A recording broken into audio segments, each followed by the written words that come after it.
Buenas, hoy nos sumergimos en un momento que de verdad lo cambió absolutamente todo en la historia de la humanidad. Vamos a analizar la edad de los metales. Es que es ese punto de inflexión clave, ese momento en el que se deja atrás la piedra para abrazar, literalmente, un futuro forjado en fuego y metal.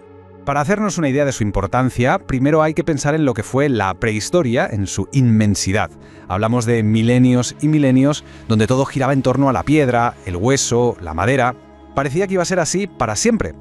Entonces, claro, la pregunta es, ¿qué pudo ser tan revolucionario como para cerrar esa etapa? Esa es la gran pregunta, ¿verdad? Durante incontables generaciones, todo el ingenio humano se había centrado en tallar y pulir la piedra. Pero es que la piedra tiene sus límites, se rompe, no se puede moldear a capricho. Entonces, ¿qué vino después? Pues la respuesta está en un material que no tenía nada que ver. Y aquí lo tenemos, el metal. El descubrimiento y, ojo, sobre todo, el dominio de los metales es lo que marca el verdadero inicio de una nueva era. Es el amanecer de una etapa que nos iba a llevar pasito a pasito hacia el mundo que conocemos hoy.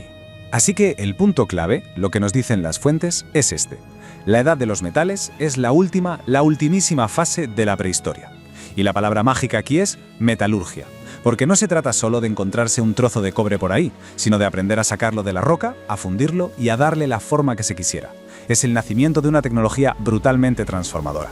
Y para que nos situemos en el tiempo, las fuentes hablan de que todo esto empezó más o menos sobre el 3500 a.C. Pero, claro, hay que tener en cuenta que esto no fue como darle a un interruptor y que de repente todo el mundo usara metales. Fue un proceso lento, gradual, un conocimiento que se fue extendiendo poco a poco. ¿Y dónde empezó la movida? Pues la arqueología nos dice que los primeros focos de esta revolución aparecieron en Oriente Medio y en Europa. Es en estas zonas donde las primeras sociedades se pusieron a experimentar y a perfeccionar las técnicas para trabajar los metales. Vale, ya sabemos el qué, el cuándo y el dónde, pero ahora viene lo más alucinante de todo. ¿Cómo exactamente cambió este material el destino de la humanidad? Vamos a ver el impacto real que tuvo esta innovación. Y aquí la palabra clave es uso.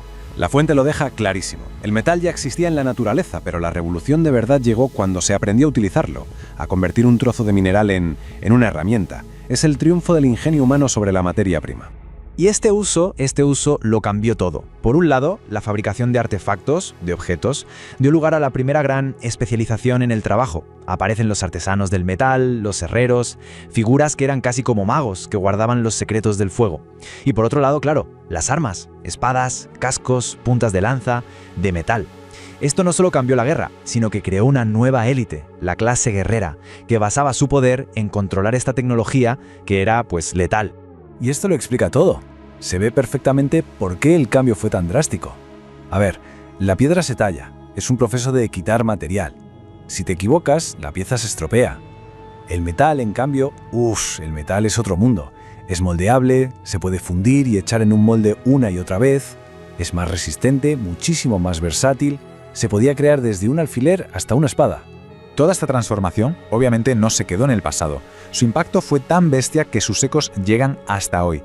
Vamos a ver cómo este conocimiento tan antiguo fue construyendo el mundo que vino después. En resumen, el dominio de los metales fue la chispa que encendió el motor del progreso. Con herramientas de metal más eficaces, la agricultura se disparó. Esto generó excedentes, comida de sobra, y eso permitió que las ciudades crecieran. Pero no solo eso, la búsqueda de metales como el cobre o el estaño para hacer bronce obligó a crear las primeras grandes rutas comerciales, conectando culturas, intercambiando no solo mercancías, sino también ideas y conocimientos. Sin la metalurgia, la historia tal y como la conocemos sencillamente no existiría. Y terminamos con una reflexión. Si miramos a nuestro alrededor ahora mismo, el móvil que tenemos en la mano, la estructura del edificio, los coches, casi todo depende de este saber milenario. Así que la pregunta final es inevitable.